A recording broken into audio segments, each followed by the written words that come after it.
श्रुतिस्मृतिपुराणानाम् आलयं करुणालयं नमामि भगवत्पादं शङ्करं लोकशङ्करं शङ्करं शङ्कराचार्यं केशवं बादरायणं सूत्रभाष्यकृतौ वन्दे भगवन्तः पुनः पुनः निधये सर्वविद्यानां विजशे भवरोगिणां गुरवे सर्वलोकानां दक्षिणामूर्तये नमः। ॐ सहना भवतु सहनौ भुनक्तु सह वीर्यङ्करभावहै तेजस्विनावधीतमस्तु मा विद्विषावहै। ॐ शान्ति शान्ति शान्तिः। तत्त्वबोधं सदाशिवसमारम्भां शङ्कराचार्यमध्यमाम् अस्मदाचार्यपर्यन्तां वन्दे गुरुपरम्पराम्। वासुदेवेन्द्रयोगीन्द्रं नत्वा ज्ञानप्रदं गुरुं मुमुक्षूणां हितार्थाय तत्त्वबोधोऽभिधीयते। साधन चतुष्टय संपत्ति குவாலிஃபிகேஷன் டு ஸ்டடி சாஸ்திரம், அதை பற்றிய விளக்கத்தை சங்கராச்சாரியர் கூறிட்டு வராரு. அதில் ஃபஸ்ட்டு நம்ம பார்த்தது விவேகம், நித்திய அனித்திய வஸ்துவை பிரித்து அறியக்கூடிய அறிவு, அத விவேகம். அதுக்கடுத்தது அது பிரித்து அறிய அறிய நமக்கு கிடைக்கக்கூடிய அடுத்தது குணம் வைராக்கியம், the attitude towards the world. அது வைராக்கியங்கிறது இட்ஸ் an attitude, வெளியில் ஒரு கண்ணுக்கு தெரியாது. It's attitude of my mind towards the world. உலகத்தை நான் பார்க்கும் பார்வை தான் வைராக்கியம்ங்கிற ஒரு குணம். பற்றிலிருந்து விடுபட்டு மீண்டும் மீண்டும் இந்திரிய சுகத்தை அனுபவிக்கணுங்கிற இகலோகா இருக்கிற சுகத்தையோ அல்லது வேறு லோகங்கள் சென்று நான் இதை அனுபவிக்கணும் அதை அனுபவிக்கணுங்கிறத அந்த போக விஷயத்தில் பற்றற்று இருத்தல், ஆசைப்படாமல் இருத்தல், போக விஷயத்தில் பற்றற்று இருத்தல் வைராக்கியம். அது வைராக்கிய சதகம் நம்ம படிக்கிறதுனால நம்ம அதிகமாக அதை நம்ம டீல் பண்ணல. அதுக்கு அடுத்தது சமாதி சட்க சம்பத்தி, சமம் மன அடக்கம், தம இந்திரிய அடக்கம். அதுக்கடுத்து உபரம பார்த்தோம். உபரமனா ஸ்வதர்ம அனுஷ்டானம். ஸ்வதர்ம அனுஷ்டானம் போதே பரதர்ம அனுஷ்டானத்துக்கு போகக்கூடாதுன்னு அர்த்தம். ஸ்வதர்ம அனுஷ்டானம், நமக்கு உள்ள இறைவன் கொடுத்த கடமையை மட்டும் ஆற்றுதல். மற்றவருடைய கடமைக்குள்ள போய் நம்ம தலையிட்டு கூடாது. நம்மளுடைய கடமைகளை இறைவன் கொடுத்த பஞ்சமகா யக்னங்கள், கிரகஸ்தாசிரமம் இல்லை பிரம்மச்சரிய ஆசிரமத்தில், எந்த ஆசிரமத்தில் இறைவன் நமக்கு என்ன கடமையை கொடுத்திருக்காரோ அதில் கான்சன்ட்ரேஷன் ஃபர்ஸ்ட் மீனிங் அப்படி எடுத்துக்க. இன்னொன்று அதுக்கு முன்னால் பெற்று வச்சு அது எப்போ முடியும், ஸ்வதர்ம அனுஷ்டானத்தை பண்ணினா தான் அதுக்கு முன்னால் நம்ம பெற்று வச்சிருந்த சம தம இந்திரிய அடக்கம் மன அடக்கத்தையும் கம்ப்ளீட் பண்ண முடியும். இது இல்லைன்னா ஆரம்பித்து வச்சுட்டு ஓடி போயிடுவோம் வேற பக்கம். ஏன்னா ஸ்வதர்ம அனுஷ்டானத்தை விட்டுட்டு எப்போ நீங்கள் பரதர்ம அனுஷ்டானத்துக்கு போகிறோமோ அப்போ சம தமத்துக்கு பிடிச்சி வச்சது நிலை நிற்க முடியாது. ஸோ சமதமத்தை நிலைநாட்டுவதற்கு, பெற்ற சமதமத்தை பாதுகாத்தலுக்கு, சமதமத்தை பெறுதல்னு ஒரு விஷயம் அதை எனக்குள்ள பாதுகாத்து வச்சிருக்குது பார்த்தீங்களா. அதனாலதான் இறைவன் அத்தனை ஸ்லோகம் பகவத்கீதையில் கொடுப்பாரு. சமதமத்தை பாதுகாத்து வைத்தல்ங்கிறத ரொம்ப கஷ்டம். ஓடுற குழந்தைய பிடிக்கிறது ஈஸி, அதை மறுபடியும் இக்கத்தில் வச்சுட்டே இருக்கும் பாருங்க, அதுதான் கஷ்டம். ஸோ பிடித்தல்ங்கிறது சமதமத்தை போய் பிடிச்சது சமதம, அதை பாதுகாத்து என் மனதில் வைத்தல் தான் உபரமம். அதை டிஸ்டர்ப் பண்றது யாருன்னு கேட்டா பரதர்ம அனுஷ்டானம். அதனாலதான் என்ன சொல்லுவாங்க, ஸ்வதர்ம அனுஷ்டானம். நம்ம அதை நம்ம ஒரு குணத்தையும் பார்க்கும்போது சமம் தமம் உபரம்னா எந்த வேலை நம்ம பார்க்குறோம் அது குணத்தை பற்றினா ஃபர்ஸ்ட் ஒரு டெஃபினிஷன் பார்ப்போம். அப்படின்னா என்ன, அதுக்கப்புறம் அதை பெறுவதற்குண்டான உபாயம் என்ன நமக்கு தெரியணும். ஏன்னா என்னன்னு தெரிஞ்சுட்டு டெஃபினிஷன் தெரிஞ்சுட்டு நாம் போனா ஐயோ எங்க அதை எப்படி பெறுதல். ஸோ ரெண்டாவது அதை உபாயம், அந்த குணத்தை பெறுவதற்குண்டான உபாயம். அதுக்கு அடுத்தது அதை பெறுவதால் வரக்கூடிய பலன் என்ன. இப்படித்தான் நம்ம ஒன்னொன்னா பார்த்துட்டு வரோம். அப்போ நம்ம இது வரைக்கும் என்ன முடிச்சிருக்கிறோம், மூணாவது குவாலிஃபிகேஷன்ல சம தம உபரம. இன்னைக்கு என்ன பார்க்கணும், திதிக்ஷா. திதிக்ஷாங்கிறது பொறுமையுடன் இருத்தல். டெஃபினிஷன் தமிழ் என்னன்னு கேட்டீங்கன்னா பொறுமையுடன் இருத்தல். இவர் என்ன சொல்றாரு, சீதோஷ்ண துக்கேஷு. இப்ப பொறுமையா இருக்கிறோம் அப்படின்னா நம்ம பொறுமைய கெடுக்காத சூழ்நிலையில் நாம பொறுமையா இருக்கிறது பெரிய விஷயம் அல்ல. எந்த டிஸ்டர்பன்ஸும் இல்லை, நான் பொறுமையா இருக்கிறேன். அப்படி இல்லை, நம்மை டிஸ்டர்ப் பண்ற துவந்துவங்கள் சீதோஷ சுகதுக்கேஷு எப்படி இருக்கணும்? சீத உஷ்ணம் அப்படிங்கிறது துவந்துவத்தை ஜென்ரலா அவர் சொல்றார். இருமைகள் நம்மை தாக்கும் பொழுது எப்படி இருக்கணும்? அமைதியா இருத்தல், பொறுமையின ஏற்றுக்கொள்ளுதல். சீதோஷ்ணம் அப்படிங்கிற துவந்துவங்கிறதுக்கு அவர் போட வேர்டு நான் சொன்னேன். இப்போ துவந்துவம்னா துவந்துவாத்மக், சங்கரர் வேர்ல்டுக்கு என்ன டெஃபினிஷன் கொடுப்பாருன்னா, துவந்துவாத்மகம் ஜகத்து, உலகமே எப்படித்தான் இருக்குது? துவந்துல தான் இருக்குது. என்னது? புகழ் இகழ், இன்பம் துன்பம். இது நம்மளை கண்டினியூஸா தாக்கிட்டே தான் இருக்கும். இன்பம் துன்பம், மானம் அபமானம், தர்மம் அதர்மம், சுகம் துக்கம், பெருமை இழிவு, புகழ் இகழ். இந்த மாதிரி நம்மளை நோக்கி துவந்தங்கள் வரும்போது எப்படி இருக்கணும்? பொறுமை. சீதோஷ சுக துக்கேஷு, சீதம் உஷ்ணம், குளிர்ச்சி சூடு ரெண்ட கொடுக்கிறார். சீதோஷ்ண சுக துக்கம், சுக்கம் துகம் சுக்கம், இந்த இருமைகள் நம்மை நாடி வரும்போது சகிப்புத்தன்மை, பொறுத்து கொள்ளுதல். அப்ப பொறுத்து கொள்ளுதல் அப்படிங்கிறது பிரஷரோட பொறுத்து கொள்ளுதல் அல்ல, அதை ஏற்றுக்கொள்ளுதல். துவந்தங்களை நாம் ஏற்றுக்கொள்ளுதல். எப்படிங்க ஏற்றுக்கொள்ளுதல்? ஒரு அறிவு நமக்கு இருக்கணும், அப்பதான் எதை ஏற்றுக்க முடியும். அறிவே இல்லாம நம்மளால என்ன பண்ண முடியாது? அதை ஏற்றுக்கொள்ள முடியாது. எப்படி அதை சமமாக மனதில் எந்த விதமான டிஸ்டர்பன்ஸ் இல்லாம, வாயில எதையும் அதை பத்தி முணுமுணுக்காமல். இப்ப வெய்ய காலம் வந்துருச்சு, ஐயோ வெயில் தாங்க முடியலையே தாங்க முடியலையே தாங்க முடியலையே, அதை என்ன பண்றது? இதை முணுமுணுப்பு முணுமுணுப்பு முணுமுணுப்பு. குளிர்காலம் வந்து வச்சுங்களேன், ஐயோ குளிருதே குளிருதே, இப்படி சளி பிடிச்சா நல்லா மாட்டேங்குது, வெய்ய வந்த காலம் வந்தாலே பரவாயில்லையே வரவாலையே. ஸோ த்ரூ அவுட் லைஃப் நம்ம என்ன பண்ணிட்டு தான் இருக்கிறோம்? ஏன்னா ரெண்டு மாற்றி மாற்றி வரப்போகுது. ஸோ முணுமுணுத்தல், ஏற்றுக்கொள்ளாத மனநிலை. அப்போ நம்ம என்ன பண்ணணும்னா, அந்த சூழ்நிலையில் இருக்கிற பாசிட்டிவ்னஸை மட்டும் பார்த்துட்டு அது இதுவும் கடந்து போகும். இது நம்ம நீங்க எவ்வளவுதான் முணுமுணுத்தாலும் ஏற்றுக்கொள்ளினாலும் அடிக்கிற வெயில் அடிக்கத்தான் போகுது, அதுல மாற்றம் பண்ண முடியாது. நம் மனம் அதை ஏற்றுக்கொள்ளுதல், அதற்குண்டான ரெமடியெல்லாம் பண்ணிக்கணும். இப்போ வெயில் உடம்பு ஹீட் ஆகுதா, அது நம்ம மோர் குடிச்சோமா, தண்ணி நிறையா குடிச்சோமா, பழங்கள் நிறையா சாப்பிட்டோமா, அதிகமான எண்ணெய் பொருட்கள் எல்லாம் சாப்பிடாம உடம்ப பாதுகாத்துக்கிறதுக்கு முக்கியத்துவம் கொடுக்கணும். எவ்வளவு கொடுக்கணுமோ கொடுக்கணும். எது வந்தா என்ன, அதான் சொல்லிட்டாங்களே எனக்கு திதிக்ஷா இருக்குன்னு எல்லாம் அப்படி இருக்கக்கூடாது. மனதளவில் தான் நம்ம பேசணுமே தவிர உங்களுடைய அதை இப்போ உடம்பை பாதுகாத்துக்கிறதுக்கு. அதே மாதிரி குளிர்காலம் வருது, அப்ப நம்ம உடலை பாதுகாத்துக்கிறதுக்கு நம்ம என்ன உடம்பு என்ன பண்றோம்? போத்துக்கிற கம்பளி, இந்த மாதிரி பாதுகாத்துக் கொள்ளுதல், சூடான உணவுகளை எடுத்துக்கொள்ளுதல். அந்த மாதிரி குளிர்காலத்துல நம்ம பாடிக்கு நம்ம ஹீட் கொடுக்கணும். ஹீட்டான காலத்துல வெளியில நம்ம உடம்ப கொஞ்சம் குளிர்ச்சி பண்ணிக்கிறோம். இதுல எல்லாம் மாற்று கருத்து கிடையாது. அலர்ட்டா பண்ணிக்கணும், அப்பதான் உருப்படியா கிளாஸ் உட்கார முடியும். எப்ப பார்த்தாலும் ஃபீவரு சளி இப்படியே சொல்லிட்டு இருந்தா எப்படி நம்ம வேதாந்தத்தை படிக்கிறது? உடல் ஆரோக்கியம் ரொம்ப ரொம்ப முக்கியம். அதுல மாத்து கருத்துக்கு சொல்லலை. ஏன்னா சரி, நிறைய பேர் அதை தப்பா புரிஞ்சுக்கிறது. அப்படி அல்ல. திதிக்ஷானா மனதில் அதை ஏற்றுக்கொள்ளுதல். அடிக்கிறவையில் அடிக்கத்தான் போகுது, மனதளவில் அதை ஏற்றுக்கொள்ளுதல். அப்ப என்ன வேணும்? அவங்க முணுமுணுக்கிறாங்க அப்படின்னா, அவங்களால ஏத்துக்க முடியல அப்படின்னா எனக்குள்ள ஒரு அஜ்ஞானம். அதனாலதான் என்ன பண்ண முடியல, என்னால அதை ஏற்றுக்கொள்ள முடியுதுங்களா? முதல்ல ஏற்றுக்கொள்ளுதல்ங்கிறது உடம்புக்கு வேணுங்கிறதெல்லாம் செஞ்சுட்டு மனதளவில் அதை ஏற்றுக்கொள்ளுதல்னு பேரு. இப்ப ஏன் என்னால ஏத்துக்க முடியாம நொய் நொய் நொயின்னு உட்கார்ந்துருக்கேன்? ஒரு அறிவு அந்த இடத்துல எனக்கு இல்லைன்னா நம்ம என்ன பண்ணுவோம்? முணுமுணுத்துக்கிட்டு தான் இருப்போம். இருமைகளை நம்மளால, நான் குளிர் சூடு மட்டும் இவரை உதாரணத்துக்கு கொடுத்துருக்கா, நம்ம அதை மட்டும் சொல்றோம். இதே மாதிரிதான் வாழ்க்கையில் அவமானம், மானம் அவமானம், புகழ் இகழ் எல்லாம் வந்துகிட்டே தான் இருக்கும். வரும்போது நம்மளால ஏற்றுக்கொள்ள முடியல அப்படின்னா, ஒருத்தர் நம்மளை தப்பா சொல்லிட்டாங்கன்னா மனம் அவ்வளவு வலிக்குது. ஒருத்தர் நம்மளை புகழ்ந்து பேசிட்டா 4 நாளைக்கு தூக்கத்துல கனவு கனவா வருது. இப்படி இந்த பக்கம் இல்லைன்னா இந்த பக்கம், அப்படி மனம் அப்ப என்ன ஆகுது? பாதிக்கப்படுது. புகழ் வந்தாலும் நம்ம ஓவரா என்ஜாய் பண்றதுனால மனம் பாதிச்சிருச்சு. துக்கம் வந்தாலும் ஓவரா கவலை. அது பாருங்க, ஒரு டெக்னிக் சொல்லுவாரு சுவாமிஜி.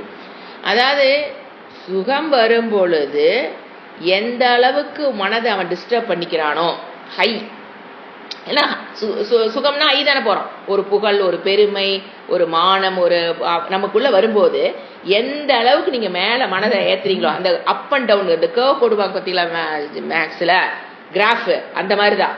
எந்த அளவுக்கு நீங்க மேலே ஏறி போறீங்களோ, ஒண்ணுமில்லாத பர்த்டேக்கு பண்ற அளப்பற அளவெல்லாம் பண்ணிட்டு இருக்கிறோம். அந்த மாதிரி ஓவர் என்ஜாய்மெண்ட். அது என்னமோ ஒரு இன்னைக்கு வருது அப்படின்னா அப்போ 6 மாசத்துக்கு முன்னால இருந்து இந்த அன்னைக்கு பர்த்டே, அதை எப்படி செலிப்ரேட் பண்றது, இந்த மாதிரி ஓவர் அதுக்கு இம்பார்ட்டன்ட் கொடுத்து ஓவரா என்ஜாய் பண்றேன் பாத்தீங்களா.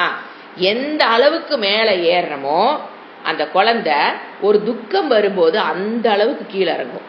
இதுதான் லாஜிக். எந்த அளவுக்கு மனதை நீங்க டிஸ்டர்ப் பண்ணி பழகிட்டீங்களோ அது மேலே போறது, துக்கம் வரும்போது என்ன ஆகும், கீழே போயிடும். ஸோ மனதை எப்படி வச்சுக்கணும், சமநிலையில் வைத்துக் கொள்ள தெரியும். ஓரளவுக்கு அந்த அப்ஸ் அண்ட் டவுன். இப்போ பெருமைப்படாமல் இருக்க முடியாதுங்க, ஒரு சந்தோஷப்படாமல் இருக்க முடியாது, அது அப்போ பட வேண்டான்னு சொல்லல. மனதளவில் கொஞ்சமா மேலே ஏறணும்னா கொஞ்சமா கீழே இறங்கும் போது ஜமாளிச்சுக்கலாம். ரொம்ப மேலே ஏறினா ரொம்ப கீழே இறங்கும் போது மனம் ஒன்னா சுப்பீரியாரிட்டி காம்ப்ளெக்ஸ், இல்லைன்னா என்னது இன்ஃபீரியாரிட்டி காம்ப்ளெக்ஸ், அப்படியே ஆப்போசிட் வரும். அப்ப என்ன ஆகும், மனம் அந்த குழந்தைக்கு டிஸ்டர்ப் ஆயிரும். அதனாலதான் என்ஜாய் பண்ணும் போதும் அளவா பண்ணணுங்கிறது. எதுக்கு அப்படி சொன்னாங்கன்னா, இவங்க வேற வேலை பண்ணலாம் சொல்றாங்க, அப்படி இல்லை. மனம் டிஸ்டர்ப் பண்ணி பழகக்கூடாது. எப்பவுமே சமநிலையில் வைத்து வைத்து பழக்கணும். அது பிரைஸ் கிடைச்சாலும் சரி, ஃபெயில் ஆனாலும் சரி, பாஸ் ஆனாலும் சரி, சுகம் துக்கம் எது வந்தாலும் சரி, சமமாக நின்று பழகணும். அதுக்கு பேர் தான் என்னது, திதிக்ஷா. இப்ப என்னன்னா, இந்த நிலையில் இருப்பதற்கு என்ன ஞானம் இல்லை, ஏன் அவங்க அதை ஓவரா என்ஜாய் பண்ணிக்கிறாங்க, ஏன் ஓவரா டிப்ரெஷன் போறாங்க அப்படின்னா, அவங்ககிட்ட என்ன இல்லை, ஒரு அறிவில்லை.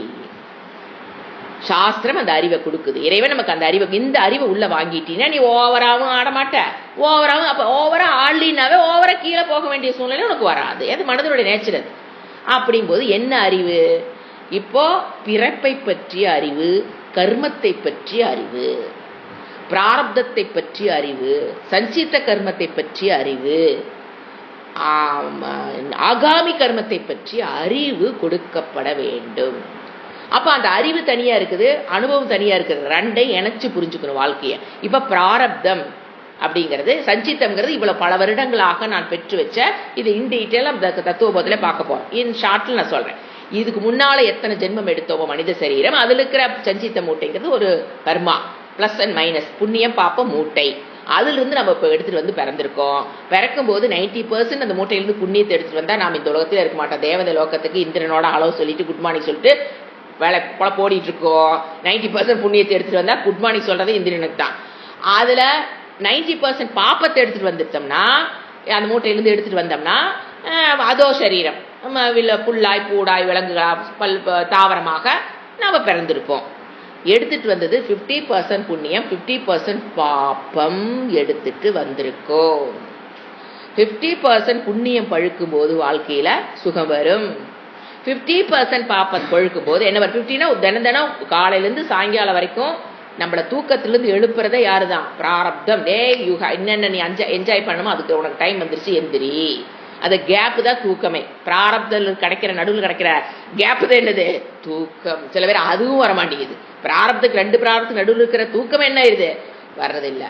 அப்போ நம்மளுடைய புண்ணியத்தையும் பாப்பத்தையும் கழிப்பதற்காகத்தான் இந்த பிறப்பு. அந்த அறிவு முதல்ல இருக்கணும். அப்பதான் அப்ப வாழ்க்கையில இதெல்லாம் 10 வயசுல சொல்லி கொடுத்துடணும். அப்ப வாழ்க்கைனா என்னன்னு அந்த குழந்தை புரிஞ்சுக்கும். என்னன்னு, 50% புண்ணியம் வரும், நீ என்ஜாய் பண்ணிக்கலாம் சாமி. 50% பாப்பமும் வரும். புண்ணியம் எப்படி வரும், சுகமா வரும், நல்ல ஜாலியா என்ஜாய் பண்ணிக்கலாம். கூடவே 50% பாப்பம் வரும். சரி, எப்பங்க 50% சுகம், எப்பங்க 50% பாப்போம், ஒரு நாளும் ஒரு செகண்ட் மாறி மாறி வரும். சுகமே வரும், துக்கமே ஒரு 5 மாசத்துக்கு வருதாங்க, அப்படியெல்லாம் வராது. சுகம் துக்கம், சுகம் துக்கம், சுகம் சுகம் துக்கம் துக்கம், இப்படி வேணா மாறி மாறி மாறி மாறி தான் வாழ்க்கையினா வரும். அப்போ இந்த அறிவு கொடுக்கும்போது அது முதல்ல என்ன ஆகும், அக்செப்டன்ஸ் வந்துடும். மனிதனா பிறந்துட்டோமா, நமக்கு துக்கம் வரும்னு வளர்த்த குழந்தைகளுக்கு தெரிஞ்சு நமக்கும் தெரியும் வாழ்க்கைனா துக்கம் வரும். அந்த துக்கத்தை நாம் இறைவனை நோக்கிய பயணத்தில் சாதனமாக மாற்றி வாழ்வதுதான் intelligent way of living. Negative என்ன செய்ய, அந்த துக்கம் எதுக்கு நம்ம கொடுக்குறாரு இறைவனு, அதை சாதனமா மாத்தி உன மனப்பக்குவத்துக்கு நீ பயன்படுத்திக்கோ அப்படின்னு தான் இறைவன் நமக்கு கொடுக்குறாரு. நம்மளை கூட்டிட்டு போறது அவர் கரெக்டான பாதையில கூட்டிட்டு போறாரு. அப்போ அந்த இடத்துல நமக்கு எப்படி வரணும், திதிக்ஷாங்கிறது ஃபர்ஸ்ட் எப்படி வரும், ஞானம், எதை பற்றிய, கர்மத்தை பற்றிய ஞானம். நீங்க பாருங்க, கிரிக்கெட் விளையாடுறாங்க, நேற்று ஒரே சத்தம் வீட்டில் அடிச்சா 6 ஒரே எல்லாமே கிரவுண்டே சந்தோஷம். அப்புறம் தொட்டு என்ன ஆகுது, அடுத்த செகண்ட் என்ன ஆகுது, பாப்பா வெளிப்பட்டு அவுட் ஆயிடுறாரு, கிரவுண்ட் விட்டு வெளியே போறாரு. அவருக்கு சோகம், பாக்குறவங்க அத்தனை 1000 பேத்துக்கும் என்னது, ஐயோ அவுட் ஆயிட்டு அவங்க அங்க இருக்கிற 1000 இல்லை, வீட்டுல உட்காந்துருக்க எல்லாட்டிக்கிட்ட ஐயோ அவுட் ஆயிட்டு. ஸோ அதே தெரியுது பாருங்க, அங்க சுகம் அனுபவிக்கிறாங்க, அடுத்த செகண்ட் எங்க போயிடுறாங்க, துக்கம். அப்புறம் மறுபடியும் அவன் 6 அடிப்பானா சுகத்துக்கு அடிப்பாரா, எப்படி என்ஜாய்மெண்ட். அது மாதிரிதான், அதுதான் அந்த நீ கிரிக்கெட் மேட்ச்ல என்ன சுக துக்கத்தை அனுபவிக்கிறீங்களோ அதுதான் வாழ்க்கையே. இப்ப நமக்கு ஒருத்தர் நம்பிக்கைப்பட்டு துரோகம் பண்ணிடுறாங்க, பிசினஸ்ல லாஸ் ஆயிருச்சு. இது எப்படிங்க நான் திதிக்ஷாவோட இருக்கிறது, வயிறெல்லாம் பத்திக்கிட்டு வருதுங்க. அவனை நம்பி நான் இவ்வளவு நம்பிக்கையோட இருந்தேன், அவன் என்னை ஏமாத்திட்டான். இதுல எப்படிங்க நான் மனம் சமத்துவம் வச்சுக்கிறது? ஒரு அறிவு இருக்கணும். நான் போன ஜென்மத்தில் யாரையோ நம்பிக்கை துரோகம் செய்திருக்கிறேன், அதற்குண்டான தண்டனை அது தெரியாதுங்கிறதுக்காக இல்ல நம்மளே அப்படியே ஆஹா கிரேட் காலத்துக்கு விட்டுக்காதீங்க. போன ஜென்மத்தில் எவனையோ நான் இதே மாதிரி நம்பிக்கை துரோகம் செய்திருக்கிறேன், அதனாலதான் இந்த ஜென்மத்தில் என்னை ஒருத்தர் என்ன பண்றான், நம்பிக்கை துரோகம் செஞ்சுட்டு போறான். அப்படிங்கும்போது இந்த நம்பிக்கை துரோகம் நடைபெற ஆரம்ப ஸ்டேஜ்ல இருந்து பாரு, இது ஒரு ஸ்டேஜ், அது அக்செப்டன்ஸுக்காக நம்ம இதை நினைக்கிறோம், இப்படி இதுதான் உண்மையும் கூட. ஆனா நம்பிக்கை துரோகம் அவன் செய்யற வரைக்கும் நான் என்ன பண்ணிட்டு இருந்தேன், என்ன தப்பு நடந்திருக்குன்னு பாருங்க. மற்றவங்களை குறைய சொல்லாதீங்க. ஃபர்ஸ்ட் என்னோட பாப்பம், நான் யாரையோ பண்ணிட்டான், அப்புறம் சிந்திச்சு பாருங்க அவன் ஏன் நம்மள நம்பிக்கை துரோகம் அவன் பண்ற வரைக்கும் நான் என்ன பண்ணிட்டு இருந்தேன், ஏன் எனக்கு அவன் நம்பிக்கை துரோகம் பண்றான்னு ஏன் எனக்கு புரியல. இதுதான் இன்டெலிஜென்ட் வே ஆஃப் லிவிங். இப்படி திங்க் பண்ணணும். நாம அந்த சைடுக்கே போறது இல்லை. அவன் பண்ணிட்டான் உடனே அங்க போய் முளவாயரைச்சு பூசு, ஐயோ அந்த கோபமா அதெல்லாம் பார்த்தா நமக்கு அப்படி ஐயோ அதெல்லாம் தவறு. ஏன்னா இந்த அறிவு இல்லாதனால அவன் மேல கோபம், துவேஷம், வெறுப்பு, செய்யக்கூடிய அதர்மங்களை கண்டிப்பா செஞ்சிருவாங்க. வாயிலாச்சும் நாசமா போனாலும் சொல்லிடுவாங்க. அந்த மாதிரி தவறு பண்ணக்கூடாது. ஏன் அறிவு இல்லை. என்ன அறிவு, போன ஜென்மத்தில் நாம் செஞ்சதை இந்த ஜென்மத்தில் நம்ம அனுபவிக்கிறோம். ஒண்ணு நாம இந்த அப்படி ஒரு அக்செப்டன்ஸ் கொண்டு வந்ததுக்கு அப்புறம் நம்மள திங்க் பண்ணோம், நான் அவன் நம்மள நம்பிக்கை துரோகம் செய்கிற அளவுக்கு நான் என்ன பண்ணிக்கிட்டு இருந்தேன், எனக்கு ஏன் அந்த கான்செப்ட் அவன் நம்ம ஏமாத்துறான்னு எனக்கு ஏன் புரியல. இன்ட்ரோவர்ட்டா போட்டு எனக்கு ஏன் புரியல. அவன் நம்பிக்கை துரோகம் ஒரு நாள் பண்ண மாட்டானுங்க. பிசினஸ் பண்றவன் ஃபர்ஸ்ட் டேல இருந்து அவன் பிளான் பண்ணி தான் கடைசியில் ஒரு இடத்துல நமக்கு தெரியும். அது வரைக்கும் ஹலோ குட் மார்னிங் சாப்பிட்டையா, ஒன்னா காஃபி சாப்பிட்ருப்பீங்க, ஒன்னா ஹோட்டலுக்கு போயிருப்பீங்க, ஒன்னா கெட் டுகெதரு, ஒன்னா டூரு எல்லாம் பண்ணியிருப்போம். ஆனா அவன் பண்ணினது கூடவே இருந்து பண்ணினது ஏன் புரியல எனக்கு. தமோ குணத்தின் வெளிப்பாடு. எங்கிட்ட இருக்கிற தமோ குணம் அதை எனக்கு காட்டி கொடுக்காது. நீ என்னுடைய மனம் சத்துவ குணத்துல வளர்த்தி வச்சிருந்தீங்கன்னா ஃபர்ஸ்ட் நாள் அவன் தப்பு பண்ணும் போதே, ஏன்னா சத்துவ குணம் என்னது, அலர்ட் மைண்ட், தப்பு அப்படியே டப்புன்னு பிடிக்கும். அவன் வாய் நிறைய சிரிச்சு பேசினாலும் அக்கௌண்ட் அவனை நம்பி விட மாட்டோம், நம்மளும் செக் பாயிண்ட் வச்சுக்கோம். ஏதோ ஒரு புத்தி அக்கௌண்ட் அவனை நம்பி விட்டாத்தாங்க நம்பிக்கை துரோகம் பண்றாங்க பிசினஸ்ல. அப்ப ஃபர்ஸ்ட் டேல இருந்து ஒரு அலர்ட்னஸ். பிசினஸ் பண்ணும் போது வேற நானும் செக் பண்ணுவேன், ஆரம்பத்துல இருந்து நீ செக் பண்ணிக்கோ, நானும் செக் பண்ணிக்கிறேன். பார்ட்னர்ஸ் தான் நம்பிக்கை துரோகம் வருது. ஃபர்ஸ்ட் டேல இருந்து ஏன் நீங்க அதை செக் பண்ணல, ஏன் அவனை முழுமையா நம்பினீங்க? அக்கௌண்ட் செக் பண்ற சோம்பேத்தனமா இருந்திருக்கும். இல்ல அவன் மேல நம்பிட்ட, நம்பினாலும் செக் பண்ணி பணங்கிற விஷயத்துல செக் பண்ணிக்கணும். ஒரு வாரத்துக்கு ஒருக்காவோ 4 நாளைக்கு ஒருக்காவோ எப்போ ஒரு நாள் என்ன டிரான்சாக்ஷன் நடந்திருக்கு, இது எந்த அளவுக்கு அதுக்குள்ள நம்ம உள்ள போகணும். இல்லைன்னா அந்த பிசினஸ் ஆரம்பிக்க கூடாது. உள்ள போறக்கே அவனை நம்பி முழுசும் விட்டன்னா அவனுக்கு நாமளே ஒரு வாய்ப்பை உருவாக்கி கொடுத்துட்டு, என்னது எங்கிட்ட இருந்து நீ திருடிக்கோன்னு நாமளே ஒரு வாய்ப்பை நல்லா அழகா உருவாக்கி கொடுத்துட்டு அவன் ஏமாத்தக்கூடாதாமா. என்ன முட்டாள்தனம். ஏன் தமோ குணத்தில் இருக்கிறவங்க தாங்க ஏமாறுவாங்க. சத்தோ குணத்தில் இருக்கிறவங்க யாருன்னு அவங்களே பார்த்து விட்டுருவாங்க. நீ ஏமாத்தி தின்னுட்டு போன்னு விடுறது வேறீங்க. தின்னுட்டு போ, என்னால வந்து கவனிக்க முடியாது, நீ திங்கிறீன்னு எனக்கு தெரியுது, நீ தின்னுட்டு போகும்போது மனம் டிஸ்டர்ப் ஆகாது. ஆனா நம்பிக்கை துரோகம் தான் நான் பேசிட்டு இருக்கிறேன். ஏன்னா தெரிஞ்சு விடுறவங்களும் இருக்கலாம். சத்துவ குணத்துக்கு பிரதானம் வந்தவங்க ஏமாற மாட்டாங்கன்னு நான் சொல்லல, அவங்க ஏமாத்துறது தெரிஞ்சு விட்டு இருப்பாங்க. சரி எங்கேயே போயிட்டு போறா விடு, அது சத்துவ குணத்தில் அப்ப மனம் டிஸ்டர்ப் ஆகாதுல்ல. நம்ம பேசுறது டிஸ்டர்பன்ஸ் ஆஃப் த மைண்ட். அப்போ சத்துவ குணத்தில் இருக்கிறவன் ஏமாத்திட்டு போக மாட்டானா, போனாலும் அவனுக்கு தெரியும் அவன் மைண்ட் டிஸ்டர்ப் ஆகாதான்னு முதல்ல இருந்தே தெரியும். அவன் கொஞ்சம் கொஞ்சம் அப்படி பண்ணிட்டு இருந்தான். சரி ஏதோ ஆரம்பிச்சாச்சு, அவனுக்கு நமக்கு எது விட்டு எங்கேயோ போயிட்டு போறான் விடு அப்படின்னு ஏத்துக்கிறது சத்துவ குணத்தோட புத்தி. அவன் மனசு டிஸ்டர்பே ஆகாது. நீங்க தமோ குணத்தில் இருக்கிறதுனால தான் என்ன புரியல, அவன் நம்மளை ஏமாத்துறான்னு எனக்கு புரியல. அப்ப என்ன அர்த்தம்? தமோ குண லைஃப் ஸ்டைல இருந்தீங்கன்னா நாம்ளே ஓபன் பண்ணி வைக்கிறோம், யார் வேணா என்னை ஏமாத்திக்கலாம். அப்புறம் அவன் நொட்டு இவன் நொட்டுன்னு சொல்லக்கூடாது. அது எக்ஸப்ஷனலி பெண்கள் அந்த அடலசன்ஸ் ஏஜ்ல நிறைய இடத்துல ஏமாறுறதுக்கு காரணமே சத்துவகுணம் இல்லாத மனமா இருக்கிறதுனால தான். அந்த பொண்ணு சின்ன வயசுல இருந்து சத்துவகுணத்தில் நீங்க வளர்த்திருந்தீங்க அப்படின்னா, நல்லது கெட்டது சொல்லி கொடுத்து வளர்த்தணும், ஒரு பேரண்ட் கைடு, அதுலாம் மாற்றுக்கிறது கிடையாது. சத்துவகுணத்தோட இருக்கிறா அப்படின்னா அந்த பொண்ணை யாரும் ஏமாத்திட முடியாது. அந்த பொண்ணு எந்த பையன்கிட்ட ஏமாறாது. அப்ப சத்துவகுணம்ங்கிறது வேதாந்தத்துக்கு வர்றதுக்காக சத்துவகுணத்தை பத்தி சாஸ்திரம் பேச, அதனாலதான் சின்ன வயசுல இருந்து ஆர்த்தடாக்ஸ் ஃபேமிலி, ஆர்த்தடாக்ஸ் செட்டப், இது என்ன தப்பா பேசுறாங்க உலகம். அதுதான் கரெக்ட். ஆர்த்தடாக்ஸ் ஃபேமிலி செட்டப்ல வளர்ற குழந்தைகள், பெண் குழந்தைகள் ஆகட்டும் ஆண் குழந்தைகள் ஆகட்டும், யாருக்கிட்ட ஏமாறாது, நம்பிக்கை துரோகமாகாது. அதே பார்த்து முடிவெடுத்து போறது வேறங்க. நான் அதெல்லாம் சொல்லல. அவன் நான் ஏமாத்திட்டான்னு வந்து அழுகுது பாத்தீங்களா, அந்த நிலைக்கு ஏன் அந்த பொண்ணு போச்சு? தமோ குணம். அப்ப அதுக்குண்டான அந்த வளர்ப்பும் போது அதுக்குண்டான உணவு பழக்கங்கள். இப்ப தமோ குணம் சாதாரண எல்லாத்துக்கும் தமோ குணம். சத்துவ குணத்துல குழந்தை பிறந்தாலும் சரிங்க, உட்காந்து அம்மா என்ன பண்ணிடுறேன் தெரியுங்களா, தமோ குணத்தை கொண்டாந்து விட்டுறோம். ஏன் ஃபுட் எப்படி, அதுல எண்ணெய் பொரிச்சு பரப்பனை ஊர்வனை நீந்துவனை, ஏங்க இதையெல்லாம் எண்ணெயில பொரிச்சு கொடுத்தீங்கன்னு வச்சுக்கோங்களேன், அந்த குழந்தைக்கு எப்படிங்க சத்துவ குணம் வரும்? நல்ல கெட்டி தயிர் எருமை தயிரை போட்டு ஊட்டி வளர்த்துறது, எண்ணெயில பொரிச்சதா சிப்ஸா இப்படியே உணவு பழக்கங்கள் பழக்கின்னு வச்சுக்கோங்க. அது அந்த அந்த குழந்தைவாவ சத்துவ குணத்துல பூர்வ ஜென்மத்து புண்ணியத்துல பிறந்திருக்கலாம். நாம் என்ன பண்ணிடுற ஒரு வழியை வச்சு அந்த குழந்தை எங்க கொண்டு விட்டுறோம்? தமோ குணம். யாருக்கிட்ட வேணாலும் ஏமாறு. அப்புறம் அட்வைஸ் இதெல்லாம் பழக்கிட்டு உட்காந்து என் பொண்ணுக்கு நான் அட்வைஸ் பண்ணுவேங்க, வேஸ்ட், அத்தனையும் வேஸ்ட். எத்தனைங்க நீங்க அட்வைஸ் பண்ண முடியும்? அவர் அம்மா சொல்றது, நான் என் பொண்ணு குழந்தைக்கு சொல்லி வளர்த்துனுங்க இல்லைன்னு நான் சொல்லல. நான் பார்த்து என் குழந்தைய வந்து சத்துவ குணத்துக்கு கொண்டு வந்துட்டு அந்த அம்மா பொறுப்பை கை கழுவிக்கலாம். அந்த பொண்ணுக்கு எல்லாமே தெரியும். ஏன் சொல்றேன்னா, இந்த காலத்துல தவறுகள் அதிகமா நடக்கிறதுக்கு காரணம் தமோ குண பிரதானமான குழந்தைங்க தான் மற்றவங்க கிட்ட ஏமாறுறாங்க. சோ என்ன முக்கியம்? இப்ப நீங்க என்ன சொன்ன திதிக்ஷா, எதுக்கு நான் இந்த சப்ஜெக்ட் வெளியே போனேன்னா, அந்த பொறுமை அப்படின்னா தமோ குணத்தில் அதை அப்படியே ஏத்துக்கிறது அல்ல சூழ்நிலையை. ஏன்னா அந்த இடத்துல திதிக்ஷா பொறுத்து போய்க்கிறதுங்கிறது அப்படி அல்ல.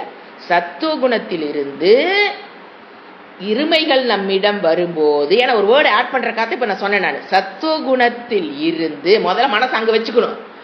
அப்புறம் நமக்கு என்ன வரும்? தொந்தங்கள் நம்மை நோக்கி வருதா, அப்ப என்ன அறிவு இருக்கணும்? கர்மா பத்தின அறிவு இருக்கணும்.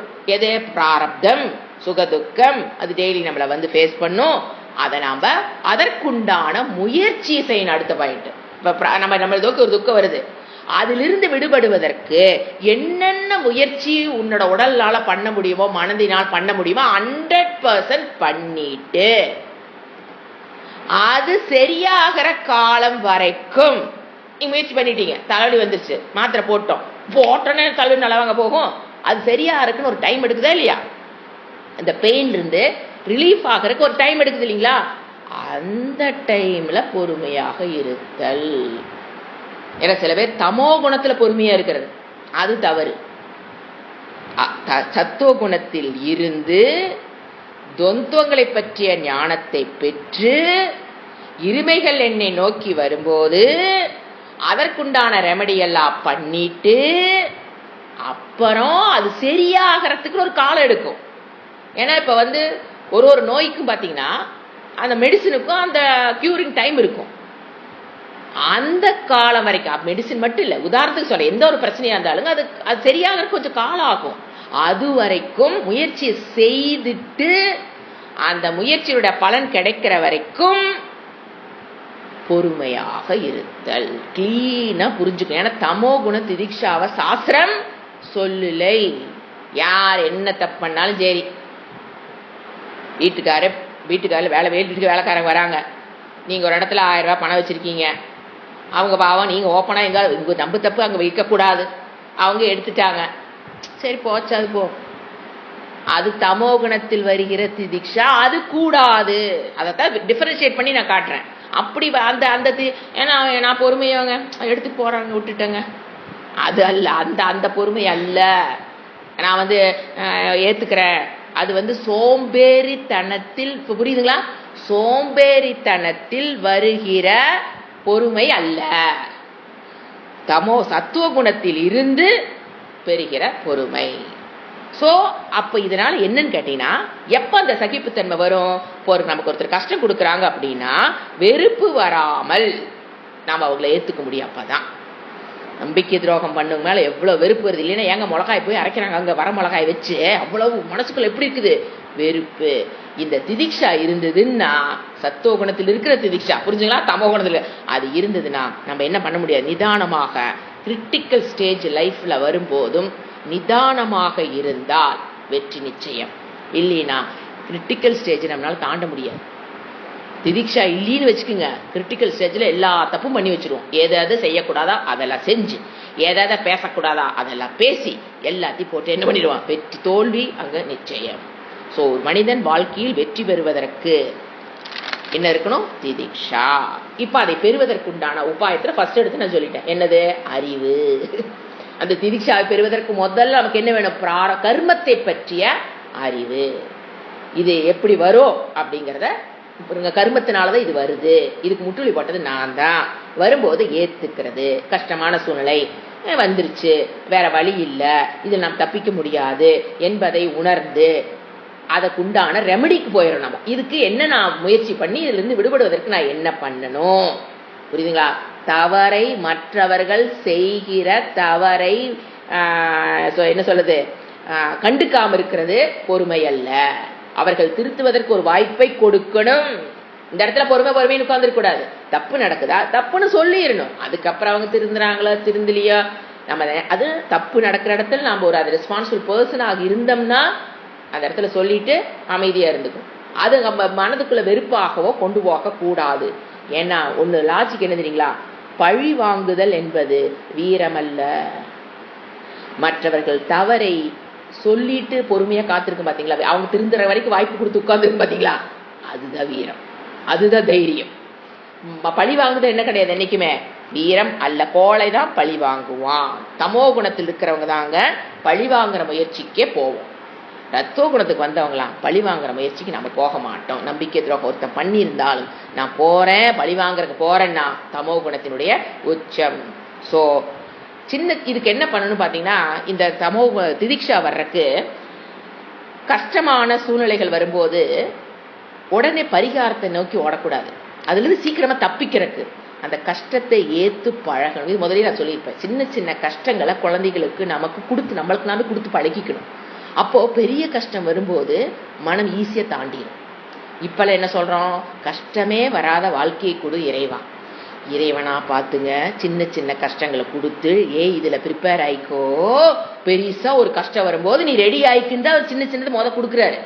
அவர்கிட்டயே போய் இந்த கஷ்டம் எல்லாம் கொடுக்காத இறைவா, எனக்கு கஷ்டங்களை கொடுக்காத இறைவா. அவர் என்ன நினைப்பாரு? கட முட்டாளே, உனக்கு இந்த சின்ன கஷ்டங்களை எதுக்கு கொடுக்கறேன்னா, ஏன்னா இங்க சின்ன கஷ்டம் இங்க எப்படி தெரியுது நமக்கு? இத்தச்சோடு, அதனாலதான் வேண்டாங்கிறீங்க. அப்ப இறைவன் என்ன சொல்லுவார்? இறைவன் பாருங்க என்ன பண்ணிட்டு இருக்குன்னு பாருங்க. சின்ன சின்ன கஷ்டங்களை கொடுத்துதான் இறைவன் நம்ம மனதை ரெடி பண்றாரு. எதுக்கு ரெடி ஆகுறது? பர்த்டே செலிப்ரேஷனா நீங்க எதுவும் ரெடி ஆக வேண்டாம். சந்தோஷத்தை அனுபவிக்கிறதுக்குலாம் நீங்க எதுவுமே ரெடி ஆக வேண்டாம். அது நீங்களே என்ஜாய் பண்ணீங்க. கஷ்டம் வரும்போது, பெரிய கஷ்டம் வாழ்க்கையில் வரும்போது அதை அழகா ஜமாளிக்கணும்னா நமக்கு நாமே சின்ன சின்ன கஷ்டங்களை கொடுத்து மனதை என்ன பண்ணி வச்சுக்கணும்? ரெடி பண்ணி வச்சுக்கணும். அப்பதான் பெரிய கஷ்டம் வந்தாலும் மனம் அதை ஈஸியாக தாண்டி போகும். கஷ்டமே வரக்கூடாதுன்னா, அப்படி ஒரு வாழ்க்கை நீங்க வாழ்ந்துட்டீங்கன்னா, வாழ்க்கையில் ஒரு பெரிய கஷ்டம் வரும்போது கஷ்டத்துக்கு முன்னால் துவண்டு போய் விடுவோம். அதுல இருந்து எந்திரிக்க தெரியாது. சுயமாக எந்திரிக்க தெரியும். ஐயோ எனக்கு அவங்க ஹெல்ப்புக்கு வழியே இவங்க ஹெல்ப்புக்கு வழியேன்னு மற்றவங்க மேல குறைதான் கண்டு விட்டுருமே தவிர நம்மளால தைரியமாக அந்த கஷ்டத்தை தாண்டி வர முடியாது.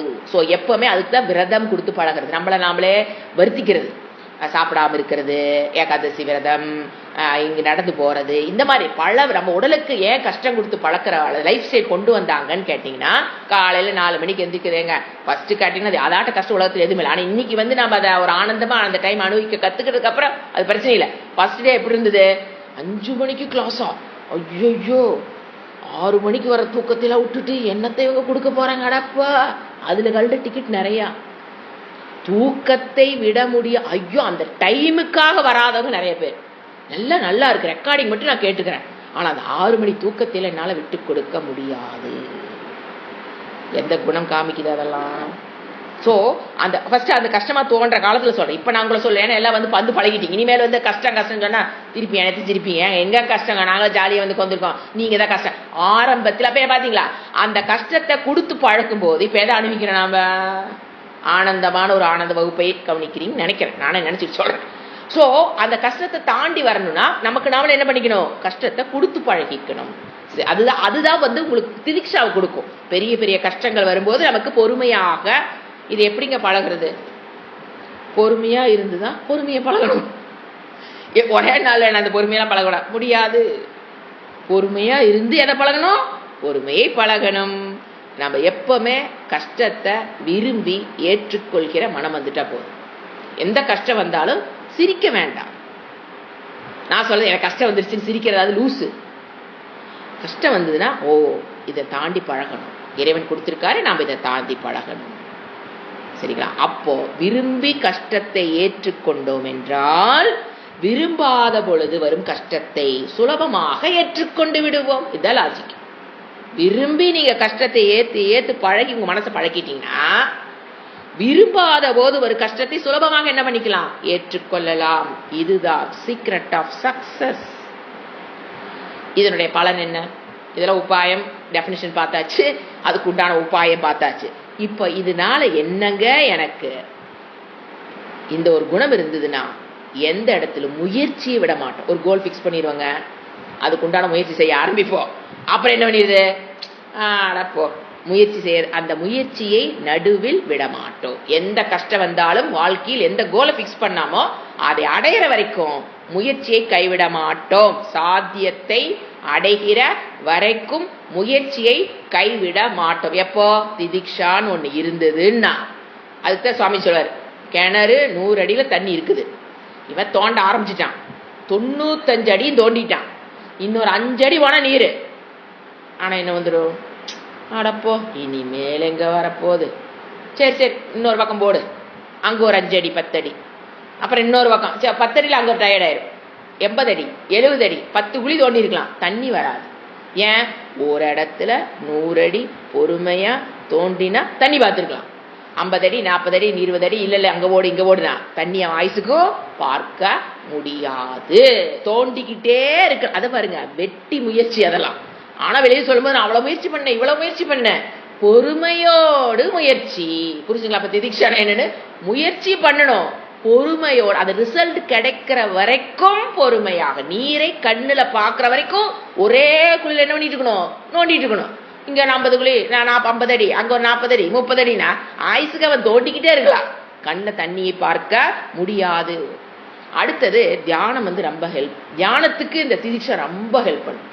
நீங்க உட்கார்ந்த ஸ்ரீராம் ஜெயராம் ஜெய ஜெயராம் 108 தடவை சொல்ற வரைக்கும் என் மனசு எங்கேயும் போகல அப்படின்னா திதிக்ஷா உள்ள நல்லா இருக்குன்னு அர்த்தம். திதிக்ஷா இல்லைன்னா மனம் டிஸ்டர்ப் ஆகும்.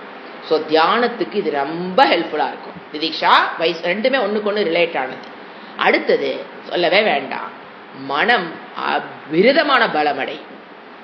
பலம் நமக்கே ஆச்சரியமா இருக்கும், இது எப்படி நம்ம மனம் இவ்வளவு பலமாச்சு? அந்த அளவுக்கு ஒரு பலத்தை நீங்க மனமே பலமாகனால ஆகாது. இந்த குணத்தை வளர்த்துக்கிட்டீங்கன்னா மனம் விருதமான பலமாகும். அப்ப அந்த பலம் பயத்தை அறியாது. நீங்க அந்த மனம் மட்டும் பலம் ஆயிடுச்சு வச்சுங்களேன், அது பயம் தெரியாது. அதுக்கு பயம்னா என்னன்னே தெரியாது அந்த மனத்துக்கு. எது வந்தாலும் பார்த்துக்கலாம் விடு, வரும்போது அது சில பேர் வர்றதுக்கு முன்னாலேயே வந்துருமோன்னு பயம். இது ரொம்ப கொடுமைங்க. வந்ததுக்கு அப்புறம் பயப்படுறது கூட நம்ம கொஞ்சம் ஏத்துக்கலாம். ஐயோ வந்துருச்சேன்னு பயப்பட ஆரம்பிக்கிறீங்க கூட பரவாயில்ல. இது வந்துருமா பயம், இது வந்துருமா பயம், இது வந்துருமா பயம். ஒருத்தருக்கு நடந்ததுன்னா இது நமக்கு வந்துருமான்னு பயம், அடுத்த வீட்டுக்காரர் நடந்தது நமக்கு வந்துருமா பயம். ஐயோ கொடுமையான வாழ்க்கைங்க. இது என்ன காமிக்குது அப்படின்னா, அவர்களுக்கு மனோபலம் இல்லை. பயப்படுறோம் அப்படின்னா என்ன இல்லை, உடல் சும்மா 6 பேக்ஸ்ல இருக்கும், ஆனா மனதளவுல பலம் இல்லை. ஏன் பலம் இல்லை அந்த மனதுக்கு? இந்த மாதிரி ட்ரைனிங் கொடுத்து எக்ஸசைஸ் பண்ணா தான் எப்படி உடல் ஸ்ட்ராங் ஆகுதோ, மனதுக்கு எக்ஸசைஸ் கொடுத்தா தான் ஸ்ட்ராங் ஆகும். அதெல்லாம் நல்லா சொல்றோம்ல, உடலுக்கு எக்ஸசைஸ் கொடுத்தா தாங்க ஸ்ட்ராங் ஆகும். வாக்கிங் போங்க, யோகா பண்ணுங்க, பிராணாயாமம் பண்ணுங்க, எல்லாம் சொல்றோம்ல. மனதுக்கு என்ன எக்ஸசைஸ் கொடுக்குறோம்? கொடுத்தோம்னா தான் என்ன எக்ஸசைஸ்? திதிக்ஷாங்கிறது ஒரு எக்ஸசைஸ். நீங்க கொடுத்து கொடுத்து கஷ்டத்தை கொடுத்து கொடுத்து அந்த பொறுமையை பழக பழக மனம், you are doing exercise to your mind. ஆட்டோமேட்டிக்கா எக்ஸசைஸ் பண்ண இடம் எப்படி இருக்கும்? ஸ்ட்ராங். அவ்வளவுதான். பயம் வந்தா பயப்படாது. எதுக்கு பயப்படுது? இதுதான் லாஜிக். ஸோ மனம் பலம் பெறும். புரிஞ்சுங்களா? அப்ப என்ன மனசு வரும்? ஒரு பிரச்சனையா வரும்போது பார்த்துக்கலாம், அவ்வளவுதான். வந்துருமா வந்துருமா வந்துருமான்னு எத்தனை நாளைக்கு தான் கவலைப்படுவீங்க? வரட்டும், பார்த்துக்கலாம். அதற்குண்டான எக்ஸசைஸ் மனதுக்கு கொடுத்துக்கிட்டே இருக்கணும். மனதுக்கு எக்ஸசைஸே கொடுக்காம வந்தா பார்த்துக்கலாம், வந்தாலும் நீங்க ஒன்றும் பண்ண முடியாது. ஸோ மனதுக்கு எக்ஸசைஸ் கொடுக்குற வேலையை மட்டும் பண்ணிக்கிட்டு உடலுக்கு எக்ஸசைஸ் கொடுத்தா பாதி நோய் வரப்போறதில்லை.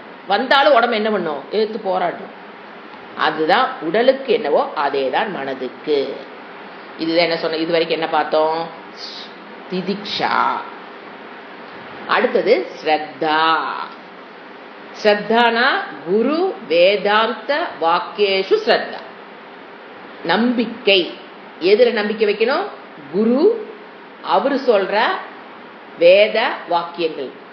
பாருங்க, எடுத்தோன்ன நீ ரிக்வேதத்துல நம்பிக்கை வைக்கி, யஜுர்வேதத்துல வேதத்தில் நம்பிக்கை வைன்னு சொல்லல, குரு வாக்கியத்தில், அது குரு பேசுற வேதாந்த வாக்கியங்களில் ஸ்ரத்தா. எவ்வளவு அழகா கொடுக்குறாங்க பாருங்க. ஏன்னா அந்த வேதம்ங்கிறது குருல இருந்து தான் வந்தாகணும், தனியா நம்ம ஒன்றும் பண்ண முடியாது. ஸோ குரு அவர் சொல்ற சாம்பார் வைக்கிறது எப்படி, அதையெல்லாம் நம்பிடாதீங்க. அது அவருக்கு தெரியுது, நமக்கு என்ன தெரியும்? அது இல்ல, குரு சொல்ற சாம்பார் வைக்கிறது, ஒரு ஊருக்கு போறது வர்றது, அதுல நம்பிக்கை வைன்னு சாஸ்திரம் சொல்ல. குரு சொல்ற வேதாந்த வாக்கியங்களில் ஸ்ரத்தா. இறைவன் சொல்றாரு அவர் சொல்லிட்டே கிடக்கிறார் பாத்தீங்களா, அதுல நம்பிக்கை வச்சா போதும். அவர் அந்த பர்சனை நம்பணுங்கிறது கிடையாது, அவருடைய வேதாந்த வாக்கியங்கள். இப்போ ஸ்ரத்தா குரு வேதாந்த வாக்கியேஷு, குரு சொல்லிக்கிற வேதாந்த வாக்கியங்களில் ஸ்ரத்தா. அதுக்கு என்ன சொல்லுவோம்? ஸ்ரத்தாக்கு விஸ்வாசம், ஒரு நம்பிக்கை. அப்படிங்கும்போது இப்போ வேதம் அப்படிங்கும்போது நம்ம தனியா படிக்க முடியாது. அப்ப யார் வர்றா? கூட குருவும் நம்மளோடு சேர்ந்தாகி, குருவோட தான் நம்ம டிராவல் ஆகி ஆகணும். அது கர்மகாண்ட விஷயமா இருந்தாலும் சரி, ஞானகாண்ட விஷயமா இருந்தாலும் சரி, இப்ப கர்ம யோகத்தை பத்தி உங்களுக்கு தெரிஞ்சுக்கினாலும் சரி, இல்ல உபாசனை பத்தி நீங்க தெரிஞ்சுக்கினாலும் சரி, இல்ல ஞான யோகத்தை சிரவணத்தை பத்தி தெரிஞ்சுக்கினாலும் சரி, வேதத்துக்குள்ள இருக்கிறது சிரவணத்தை பத்தி தெரிஞ்சுக்கினாலும் சரி, மனத்தை பத்தி தெரிஞ்சுக்கினாலும் சரி, நிதித்தியாசனத்தை பத்தி தெரிஞ்சுக்கினாலும் சரி, ஸ்ருதி ஏவ பிரமாணம். ஆனா ஸ்ருதி தான் பிரமாணம் எல்லாத்துக்குமே. ஆனா நடுவில் யார் வராரு? அதை வெளிக்கொண்டுகிற குருவின் மேல் என்ன இருக்கணும்? நம்பிக்கை. ஏன்னா ஸ்ரத்தாவான் லபத்தே ஞானம். பகவத்கீதையில படிக்கிறீங்களா? சாண்டிங்ல வருதா இல்லையா? ஸ்ரத்தை உடையவன், டிகிரி உடையவன் ஞானத்தை பெறுவானோ, பணத்தை உடையவன் ஞானத்தை பெறுவானோ, டபுள் டிகிரி வாங்கினவன் ஞானத்தை பெறுவானோ சொல்லி அவரு. பேசிக் குவாலிட்டி குருவை நம்பணும். ஃபர்ஸ்ட் குரு ஸ்ரத்தா தான் உங்களை அவரு தான் கூட்டிட்டு போவார் வேதாந்த ஸ்ரத்தாவுக்கே. ஸோ அது குருவை ஃபர்ஸ்ட் நம்பணும் ஸ்ரத்தாவால். சரி, ஏன் என்னால் நம்ப முடியல? நம்பினாங்களோ விடுங்க, ஏன் எனக்கு நம்பிக்கை வர மாட்டேங்குது? அதான் அவங்களுக்கு நம்ம பேசணும். நம்பிக்கை வந்தவங்க தான் நீங்க படிக்கிறீங்க போறீங்க, உங்களுக்கு அட்வைஸே தேவையில்லை. உடனே சாஸ்திரம் யாரை படிக்குது? ஏன் உனக்கு நம்பிக்கை வரல? பயம். பயம்தான் ஸ்ரத்தை எனக்கு குரு மேல வரல அப்படின்னு நீங்க நினைச்சீங்கன்னா முதல் காரணம் மனதில் இருக்கிற பயம். ஏன் பயம்? நமக்கு தெரியும், சின்ன வயசுல இருந்து என்ன சொல்லி கொடுத்து வளர்த்திருப்பாங்க? யாரையும் நம்பிராத, ஏமாந்திர. தமோ குணத்துல வளர்த்துறமேன்னு எந்த தன் தாய் கவலைப்படுறது இல்ல. ஐயோ சத்துவ குண உணவு விட்டுட்டு நம்ம தமோ குண உணவு கொடுக்குறமே, இந்த குழந்தை தமோ குணத்துக்கு போகுமேன்னு யாரும் கவலைப்படுறதில்ல. அது ஒர்க் அவுட் பண்ணினா போது, நீங்க அட்வைஸ் பண்ணவே தேவையில்லை. ஆனா நாம என்ன பண்ணி வச்சிடறோம்? யாருக்கிட்ட ஏமாந்திரானா இப்ப என்ன அர்த்தம்? நம்ம குழந்தை தமோ குணத்தை வளர்த்துறங்க நீயே சொல்றீங்களா இல்லையா? நல்லா சிந்திச்சு பாருங்க. அந்த குழந்தைகிட்ட நீ யார்ட்டி ஏமாந்துராத, யாரை நம்பாதங்கிறது it is not good parenting at all. It's a very bad parenting. ஆனா அது சொல்ற விதம் ஒண்ணு இருக்கு. நீங்க சத்துவ குணத்தை பிரதானமான வாழ்ந்தீங்கன்னா அப்படி அதுக்குண்டான உணவு முறைகள், பழக்க வழக்கங்கள் எல்லாமே கஷ்டம்தான். ஃபர்ஸ்ட் எல்லாம் கேட்டா பயமா இருக்கும், கஷ்டமா இருக்கும். அதுல வளர்த்திட்டோம் அப்படின்னா அந்த குழந்தைக்கு நீங்க என்ன சொல்லித்தர தேவையில்லை, யாரையும் நம்பாத. இப்ப என்ன ஆயிப்போச்சு, இந்த சத்துவ குண வளர்ப்புல விட்டுட்டு தமோ குணத்துல வரும்போது அந்த அம்மாவுக்கு ஆட்டோமேட்டிக் ஒரு பயம் வந்துருது, எங்க அது ஏமாந்துருவாளோ. என்ன சொல்லி கொடுக்குறோம், சின்னதுல இருந்து யாரு சாக்லேட் கொடுத்தாலும் வாங்கிறாது, அதெல்லாம் சொல்லி கொடுத்து வளர்த்துனுங்க, யாரு கொடுத்தாலும் போகாதுன்னு சொல்றோம். ஆனா பேசிக்கா அந்த நம்பிக்கைங்கிற ஒரு குணம் அந்த குழந்தை பிறக்கும் போதே நம்பிக்கைங்கிற குணத்தோட தாங்க பிறக்கும். அது பேரண்டிங்ல நம்ம தப்பு பண்ணிடுறோம். அது யாரையும் நம்பாத நிலை கொண்டு வந்து விட்டுருவோம். நம்மளை அறியாமல் ஒரு தாய் தந்தை குழந்தைக்கு செய்யக்கூடிய மாபெரும் தவறு. இந்த உலகத்தில் யாரையும் நம்பாம அந்த குழந்தை போறக்கு காரணம் is because of parenting and teachers. Teachers கொஞ்சம் தாங்க, மெயின் பேரண்ட். யாரை பார்த்தாலும் வேற அவங்க இந்த தப்பு பண்ணியிருக்காங்க, யார அந்த நம்மளே ஏன்னா உஷாரா பண்ணி விடுறாங்க குழந்தைகளை. யாரு நம்ம வீட்டுக்காரோட பிறந்தது அவங்கள பத்தி, ஏன் நம்மளோட பிறந்தது நம்ம உறவுகளை பத்தி. நீ ஜாகிர் ஹுசனை பத்தியோ இல்ல குண்டு போட்டவனை பத்தி தப்பா சொல்ல வேண்டாம்னு சொல்லலீங்க, நம்பு உறவுகளை பத்தி இவங்க எஜுகேட் பண்ணிடுறாங்களாம். என்னன்னு அவங்ககிட்ட போய் நம்ம குழந்தை ஏமாந்துருமா, அதனால என்ன பண்ணி காமிச்சிருது, இவங்கிட்ட இந்த தப்பு, இவங்க இந்த தப்பு, இவங்க இந்த தப்பு, இவங்க இந்த தப்பு. அப்ப என்ன ஆகுது, அந்த குழந்தை எல்லாருமே தப்பு பண்றவங்க. அப்ப யாரையும் நம்பாத புத்திய தாயே ஊட்டுகிறாள். அந்த அன்னத்தோடு நம்பிக்கை இல்லாத குணத்தையும் தாய் அப்படி அழகா ஊட்டிடுறாங்க. ஊட்டும் போது என்ன ஆகுது, அந்த குழந்தை யாரையும் நம்பக்கூடாது அப்படிங்கிற ஒரு மைண்ட் செட்டப் வந்துடும். அதுக்கப்புறம் பாருங்க, அதை நல்வழிப்படுத்துவதற்கு ஒரு நாள் குரு கதவை தட்டுவார். அதோட வாழ்க்கையில வா, இது ஒரு சந்தோஷமா இருக்கிற ஒரு வாழ்க்கை இங்க இருக்கு, how can you have happy life, நான் சொல்லி கொடுக்குறவான்னு. ஏன்னா அது புண்ணியம் வச்சிருக்கான் அந்த அக்கௌண்ட்ல. அந்த புண்ணியம் பழுத்து அதுக்குண்டான பாதையை அமைத்து கொடுப்பதற்கு குரு கதவை தட்டுவாரு. இந்த குழந்தை என்ன சொல்லும், நான் உன்னை நம்ப மாட்டேன், போச்சா எல்லாம் போச்சா. நான் சாஸ்திரம் என்ன சொல்லும், நீ 2 பேர்த்துக்கிட்ட அந்த நம்பிக்கை குணத்தை வச்சு ஏமாந்திருந்தாலும் பரவாயில்ல. ஏன்னா நீ இழந்தது வெறும் லௌகீக விஷயம். 1 லட்சம் 1000 கோடி 10 கோடி தான் இழந்திருந்தாலும் அதெல்லாம் லௌகீக விஷயம். உன்னை விட்டு எப்பவோ போறது இப்பவே போயிருச்சு, அவ்வளவுதானே. எப்போ ஒரு நாள் நீ அதை விட்டு போற, அது இப்பவே போயிருச்சு, அவ்வளவுதான். பெருசா அதெல்லாம் லாஸ் இல்லை. ஆனா உனக்கு அது நீ லாஸா எடுத்துக்கிற, அது மேல இருக்கிற பற்று நீ பெருசா எடுத்துக்கிற. சாஸ்திரம் என்ன சொல்ல, அதெல்லாம் லாஸே அல்ல. அதுல 2 பேர்த்துக்கு நீ ஏமாந்திருந்தாலும் பரவாயில்லை.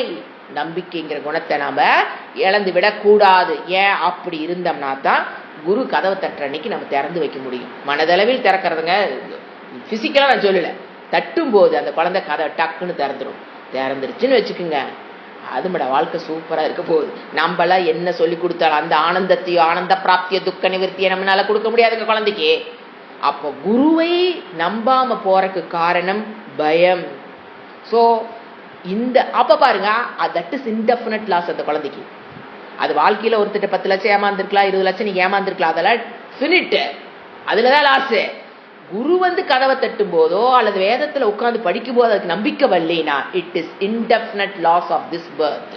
புரிஞ்சு நம்மளும் என்ன பண்ணக்கூடாது, அதாவது சத்துவ குணத்திலிருந்து எப்பவுமே முழுமையாக அவங்கள நல்லவங்க கெட்டவங்கன்னு இது நம்ம நிறைய கிளாஸ் சொல்லியிருக்கேன். முழுமையாக அவங்க அப்படியே ஏத்துக்காம அப்சர்வேஷன்லேயே வச்சிருக்கணும். யாரா இருந்தாலும் அன்பு இருக்கணும், பட் அப்சர்வேஷன் இருக்கணும்.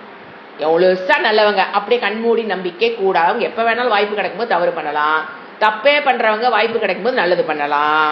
அவங்கவுங்க சூழ்நிலை, அவங்கவுங்க பிராரப்தம், அவங்கவுங்க கர்மா பிளேஸ் வெரி இம்பார்ட்டன்ட் ரோல். நாம் எப்படித்தான் இருக்கணும், அப்சர்வேஷன். ஸோ முழுமையாக யாரையும் நம்பாமல் இருந்தது என்பது மனநோயில கொண்டு போய் விடும்.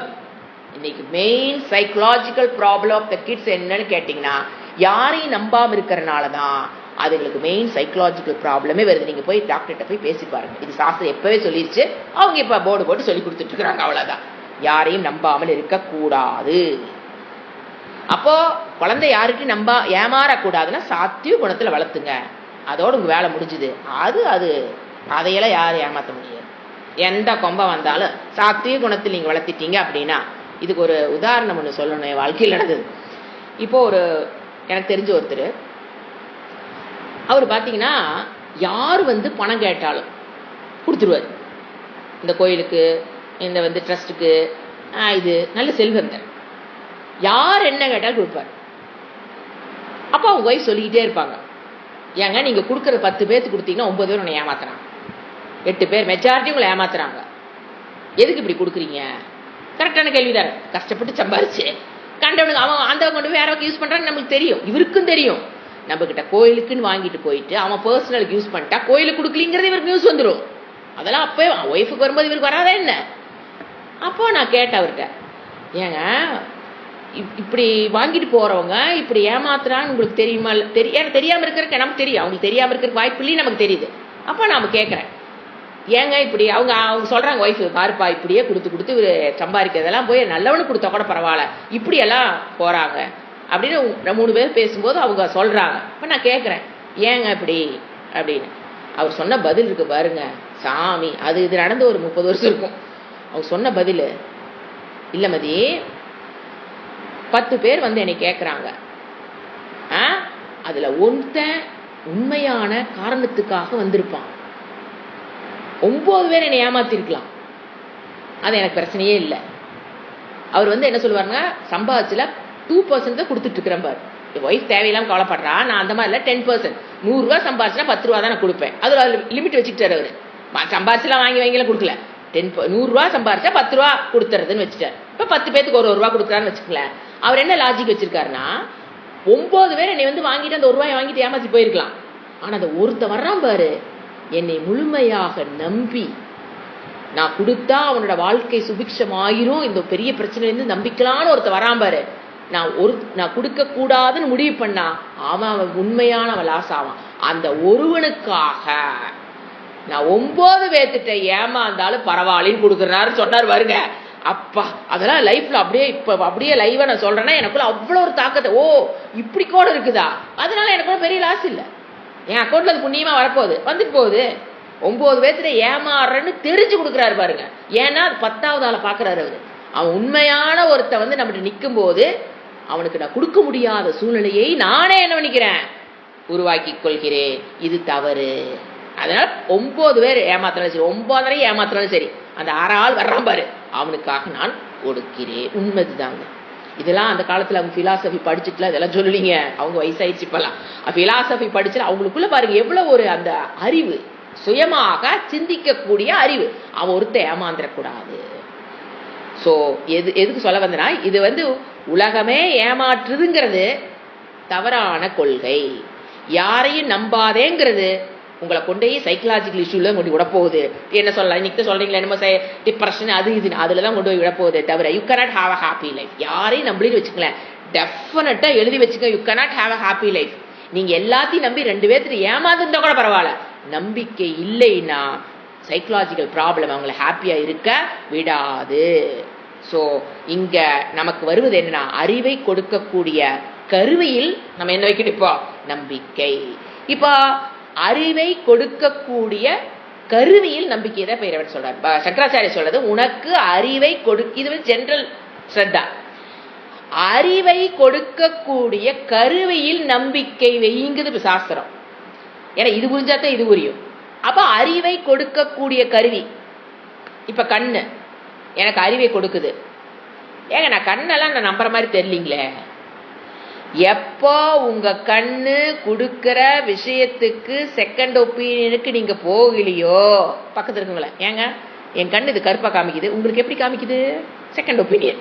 அப்போ எப்போ உங்க கண்ணு என்னது, அறிவை கொடுக்கக்கூடிய ஒரு கருவி, காது, மூக்கு, நாக்கு, அறிவை கொடுக்கிற கருவியில் எனக்கு எப்படி நம்பிக்கை இருக்குன்னு என்ன ப்ரூஃப்னா, எப்ப நீங்க செகண்ட் ஒப்பீனியன் உங்க கண்ணுக்கு காதுக்கு போகலையோ அப்பவே அது என்ன தெரியுது, என் கண்ணை நான் அந்த அளவுக்கு நம்புகிறேன், அது கொடுக்குற டேட்டாவை அப்படியே ஏத்துக்கிறேன், காது சொல்றதை அப்படியே ஏத்துக்கிறேன், நாக்கு சொல்றதை அப்படியே ஏத்துக்கிறேன். அப்படின்னு என்ன அர்த்தம், நீங்க உங்க கண்ணை, காதை, நாக்கை அந்த அளவுக்கு அபிரதமாக கண்மூடித்தனமாக நம்புகிறீர்கள். ஏன், கண்ணை படைச்சது இறைவன், நீங்க இல்லை, அதுல எந்த ஃபால்ட் இல்லைங்கிறது உங்களுக்கு எப்படிங்க தெரியும், நீங்களா உட்காந்து படைச்சிங்க, அதுல எந்த ஃபால்ட் எல்லாம் படைச்சு நான் பொறிச்சு வச்சு பொறி கொண்டு கண்ணில் வண்டி வச்சுக்கிட்டேன்னு சொல்றக்கு நான் படைக்கல, யாரோ படைச்சு கொடுத்துருக்காங்க. ஆனாலும் என் கண்ணு மேல எனக்கு அவ்வளவு நம்பிக்கை. அந்த நம்பிக்கை இருக்கிறதுனாலதான் நீங்க பாக்குற விஷயம் எல்லாம் உள்ள என்னவா பரிணமிக்குது? ஞானம். நம்பலின்னு வச்சுக்குங்க, அது எப்படி தெரியுங்களா உள்ள போகும்? இன்ஃபர்மேஷன், ஒரு நியூஸ், அவ்வளவுதான். பேப்பர் படிக்கிற பாத்தீங்களா, நம்பலாம் நம்பாம இருக்கலாம், ஒரு இன்ஃபர்மேஷனா போகும். சோ நான் பாக்குறதெல்லாம் எனக்கு ஞானமா போகுதுன்னா நடுவுல யார் இருக்கா? ஸ்ரத்தா. எது மேல? அந்த கருவி, ஞானத்தை கொடுக்கிற கருவியின் மேல் எனக்கு நம்பிக்கை இருப்பதால் தான் அந்த கருவி கொடுக்கிற விஷயம் எல்லாம் எனக்கு என்னவா போயிட்டு இருக்குது? ஞானமை. Never go for second opinion. அதை போல் வெளியிலிருந்து வர்றது வேதம், இறைவனை பற்றிய ஞானத்தை கொடுக்கக்கூடிய கருவி. அது அந்த கருவியில் குரு கொடுக்கிற வார்த்தையில் நீங்க ஸ்ரத்த வச்சீங்கன்னா மட்டும்தான் அவர் சொல்ற வார்த்தை இங்க ஞானமாக பரிணமிக்கும். இல்லைனா வெறும் informations. Always you search for second opinion, third opinion, fourth opinion. Always your mind will be in second opinion, third opinion போயிட்டே இருக்கும். எல்லாம் புரியுதுங்க, ஆனா முடிஞ்சு போச்சு. எல்லாம் நீ சொல்றதெல்லாம் அப்படி சூப்பரா புரியுது, எல்லாம் கேள்வி பதிலும் நல்லா தெரியுது.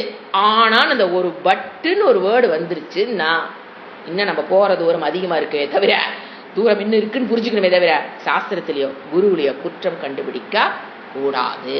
நம்ம போற தூரம் இன்னும் இருக்கு. எதை சொல்றார் குரு சொல்றாங்கன்னா சாஸ்திரத்தில் இருக்கிற சொல்றாங்க, அது கண்டிப்பா உண்மை.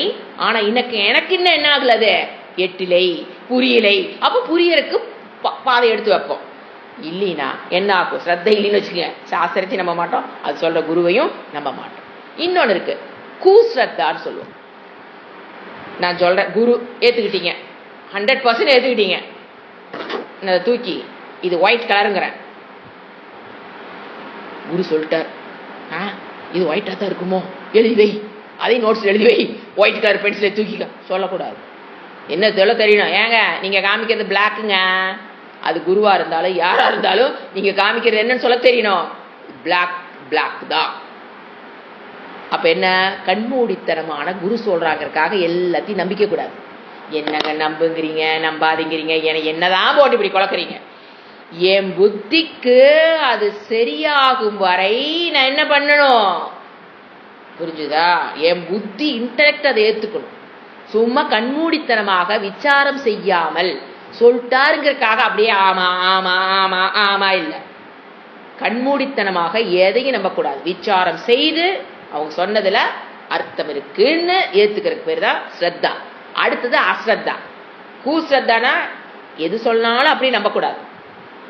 அடுத்தது ஆஸ்ரத்தானா எதையும் நம்பாமல் அப்படி இருக்கக்கூடாது. குரு சொல்றாரு, என் புத்திக்கு ஏத்துல பா, இதெல்லாம் ஒத்து வராது பாப்பா, இவங்க சொல்றது சொல்லிட்டு கிடக்குறாங்க வருஷ கணக்க, எனக்கு ஒன்றும் மண்டையில ஏற மாதிரி இல்லை, அடா விட்டுட்டு வா, நம்ம வேற ஏதாவது பாரு, அங்கே சாண்டிங் சொல்லி தராங்க, வா நம்ம போய் சகசரநாமம் சொல்லிட்டு கிளாஸ் சூப்பரா இருக்கும், அந்த கிளாஸ் அவ்வளோ சூப்பரா இருக்கு, இவங்க திருப்பி சொல்றாங்க நம்ம மண்டையில. அப்படி அஸ்ரத்தாவுக்கு போயிடக்கூடாது. அப்படி அவசரத்தான நம்பிக்கை இல்லாத நம்பிக்கை போயிடக்கூடாது. குருட்டு நம்பிக்கையை நம்பக்கூடாது. குரு சொன்னது எல்லாத்தையும் குருட்டு கூஸ்ரத்தாவுக்கும் போகக்கூடாது, ஆஸ்ரத்தாவுக்கும் போகக்கூடாது. எங்க நிக்கணும்? ஸ்ரத்தா.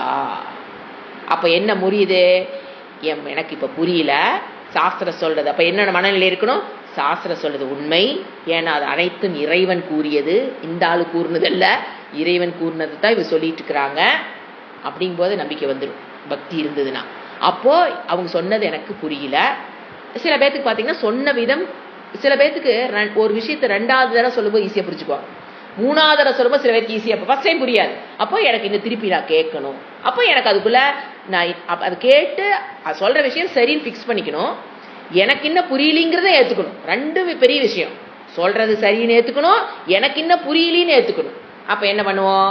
புரியிற வரைக்கும் கேட்டு கேட்டு டவுட்டு மனநம் நிதித்தியாசனம் செய்துதான் ஒரு நாளைக்கு நமக்கு அது புரியும். அது வரைக்கும் எப்படி இருக்கணும்? திதிக்ஷா. 2 சேர்ந்துதான் போகும். அது வரைக்கும் என்ன, அதுக்கு என்ன தேவை? காலம். முயற்சி செய்து கொண்டே காலத்தை கொடுப்பதுதான் முதல்ல படிச்ச திதிக்ஷா. ஸ்ரத்தையுடன் அதுக்கு தேவையான காலத்தை முயற்சி செய்து கொண்டே கொடுக்கணும். முயற்சியை செய்யாம எப்படி நமக்கு புரிய போகுது? முயற்சி செய்து கொண்டு கொடுக்கிற காலத்தை கொடுக்கறது பேர் தான். ஸோ 2 என்னது? ஒண்ணுக்கு ஒண்ணு கோரிலேட். வேதாந்தத்தை பொறுத்த வரைக்கும் ஸ்ரத்தையும் திதிக்ஷாவும் கோரிலேட். எனக்கு எல்லாம் ஸ்ரத்தை இருக்குங்க, ஆனா எனக்கு ஒரு மாசத்துல எனக்கு ஞானத்தை கொடுத்துருங்க, நான் உங்களை நம்புறேன். It's not possible. ஸ்ரத்தையா இருக்குங்க, எனக்கு 1 மாசத்துல வேணும், 1 வருஷத்துல வேணும்னா இஸ் இட் பாசிபிள்? ஸோ திதிக்ஷாவும் ஸ்ரத்தையும் வெரி வெரி இம்பார்ட்டன்ட். பொறுமையுடன் இருப்பது என்பது வேதாந்திக் ஸ்டூடெண்ட்ஸுக்கு அது நடக்கட்டும், நடக்கும்போது நடக்கட்டும். நான் என் வேலையை உருப்படியே செஞ்சுட்டு போகணும். அதோட நம்ம வெயிட் பண்ணி உட்கார்ந்துருக்கோம்.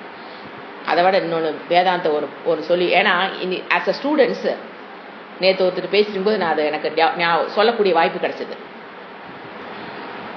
ஏங்க நீங்கள் ஞானியை பற்றி சொல்லிட்டே இருக்கீங்க, ஆனால் எனக்கு எப்போ பாரு நான் இன்னும் அது வல்ல வல்ல வல்ல அப்படியே தான். இதெல்லாம் எப்போ நமக்கு கிடைக்க போகுது? இது நமக்கு நான் முடியுமா? இதெல்லாம் முடியாதோ, நான் முடிச்சிடுவோமா அந்த பிறவியில்? இப்படி டவுட்டு. அவங்ககிட்ட சொன்ன அதே உதாரணத்தை நான் சொல்கிறேன். இப்போ ஆக்சுவலாக நீங்கள் ஸ்கூலில் சேர்ந்து 1st standard 2nd standard 3rd standard போயிட்டு தான் இருக்கிறீங்க. 5th 6th 7th 8th போயிட்டு தான் இருக்கிறோம். அப்போது நம்ம மனம் இயற்கையாகவே இப்போ +2 முடிச்சு அந்த பையன் காலேஜ் போகிறான். நம்ம மனம் எதை பார்த்துட்டே இருக்குது? ஞானியோட நிலை, ஞானியோட நிலைங்கிறது காலேஜ். எப்பவுமே நம்ம மனம் எங்கே தான் பார்க்குது? ஞானி ஞானி ஞானி. ஆனால் இங்கே சப்தம் இல்லாமல் நீங்கள் என்ன பண்ணிட்டு இருந்திருப்பீங்க? 7th தாண்டி 8th தாண்டி 9th தாண்டி 10th வந்திருப்பீங்க. ஆனால் 9thலையும் என்ன காலேஜ் கிடைக்கலையே. 5thலிருந்து ஆரம்பிச்சிங்கன்னா 5thல என்ன நினைக்கிறோம்? ஐயோ நம்ம இன்னும் காலேஜ் போகலையே. 6thல என்ன நினைக்கிறீங்க? இன்னும் காலேஜ் போகலையே. 7thல நினைக்கிறீங்க இன்னும் காலேஜ் போகலையே. 8thல நினைக்கிறீங்க இன்னும் காலேஜ் போகலையே. ஸோ அப்போ ஓவராலாக பார்க்கும்போது நான் எப்பவுமே அடைய முடியாத ஒரு இடத்துல அது இருக்கிற மாதிரி. எதை பார்க்க தவறோம்? 1st ஸ்டாண்டர்ட்லேருந்து இப்போ 8th வந்திருக்கிறமே, அது எங்கே போச்சு? கர்மம்னா எனக்கு தெரியும். தெரிகிற விஷயத்தை யாரும் சிந்திக்கிறதே இல்லை. பிராரப்தம் எதுங்க? கிளாஸுக்கு வரக்குனால பிராரப்தம் என்ன தெரியுமா? சஞ்சித்தம் என்ன தெரியுமா? பிறப்பிறப்புனா தெரியுமா? மறுபிறப்புனா என்ன தெரியுமா? நீங்கள் தெரிஞ்ச விஷயங்கள் கடல் அளவு தெரிஞ்சு வச்சிருக்கீங்க. ஆனால் மனம் எதை பார்க்குது? காலேஜ் காலேஜ் காலேஜ், ஞானி ஞானி நிஷ்டா, ஞான ஞான நிஷ்டா. அப்படி இல்லைங்க. படிப்படியாக போகும்போது என்ன தெரியணும்? எனக்கு இவ்வளோ நாள் இதெல்லாம் தெரியாமல் இருந்தது, இத்தனை விஷயங்கள். இப்போ ஒரு ராமநாமி வருதா, அதை எப்படி நம்ம செலிப்ரேட், இது வரைக்கும் எத்தனை பேர் என்ன நாம பண்ணி வச்சுருந்தோம் லைஃப்பை. நேற்று ஒரு விகிதம் சொன்னாங்க, ஏங்க இந்த மாதிரி சித்தர் பாடலாம் இருக்குன்னே எனக்கு இத்தனை வயசு கழிச்சிட்டேனுங்களே, ஏன் எனக்கு எல்லாம் தெரியவே இல்லைங்களே. இப்போதான் அப்போ எவ்வளோ விஷயம் தெரிஞ்சு வச்சுருக்கீங்க. ஸோ நமக்கு என்ன தெரியணும்? முதல்ல இருந்ததுக்கும் இப்போத்துக்கு இருக்கிற நான் எந்த அளவுக்கு நான் ட்ராவல் ஆகி வந்திருக்கேங்கிறத பார்த்துக்கிட்டா பெருமைப்படுன்னு நான் சொல்ல வேணும். அதே கர்வமாக போயிடும். எதுக்குன்னா இந்த இன்ஃபீரியாரிட்டி காம்ப்ளெக்ஸ் வராமல் இருக்கிறக்காக நீங்கள் அடைந்த வளர்ச்சியை நினச்சி பாருங்க. நம்ம முதல்ல எப்படி இருந்தோம்? ஒருத்தர் என்னை திட்டாங்க அதுன்னு சொல்கிறீங்க. ஒருத்தர் என்னை திட்டாங்கன்னா முதல்ல எல்லாம் உட்காந்து ஊன்னு அழுது சாமி புரண்டு 4 பேருக்கு ஃபோனை போட்டு எல்லாம் ஒரு வழி பண்ணி, இல்லைன்னா அழுது சாமி ரூமில் போய் அடக்கலமாய் ஏதோ ஒன்று பண்ண. ஆனால் இப்போலாம் அதுதான் வளர்ச்சி. ஆனால் என்னம்பாங்க அடுத்த வார்த்தை, எனக்கு இந்த ஞானின்னு சொல்கிறீங்களே அதெல்லாம் எனக்கு கிடைக்குமான்னு. என்ன நீங்கள் குழப்பிக்கிறீங்க? ஒரு படியாக தான் போகணும். ஆனால் மனம் எதைத்தான் பார்க்கும்? சுபாவமே அந்த ஞான நிஷ்டைன்னு சொல்கிறாங்களே அதைத்தான் பார்க்கும். பார்க்கட்டும், அது ஒரு நாள் நடக்கட்டும். அப்போ அது வரைக்கும் எப்படி இருக்கணும்? திதிக்ஷா, ஸ்ரத்தா ப்ளஸ் திதிக்ஷா இருந்தா நாம் அது ஒரு நாளைக்கு அடைவோம். ஓம் சாந்தி சாந்தி சாந்தி. ஹரிஹி ஓம் ஸ்ரீ குருப்யோ நமஹ. ஹரிஹி ஓம்.